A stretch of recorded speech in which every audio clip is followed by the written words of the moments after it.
ডাকসু নির্বাচন উপলক্ষে নির্বাচনী প্রচারণা আনুষ্ঠানিকভাবে শুরু হলেও আমরা দুঃখের সাথে লক্ষ্য করেছি যে নির্বাচন কমিশন প্রচারণার জন্য যে লেভেল প্লেইং ফিল্ড এবং আচরণবিধি এই দুইটি বিষয়ের ভেতরে সামঞ্জস্য বিধান করতে ব্যর্থ হয়েছে।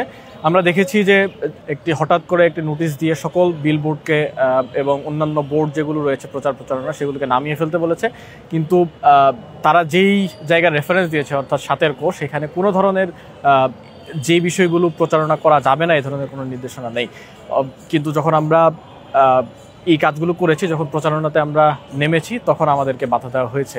এটার কারণ হচ্ছে যে আমরা শিক্ষার্থীদের কাছে যাচ্ছি, এই বিষয়টা আমাদের কাছে মনে হচ্ছে যে অনেকেই মেনে নিতে পারছে না এবং তাদের চাপে পড়ে, তাদের চাপ থেকেই বিশ্ববিদ্যালয় প্রশাসন বিশেষত নির্বাচন কমিশন এই ধরনের সিদ্ধান্তগুলো নিচ্ছে।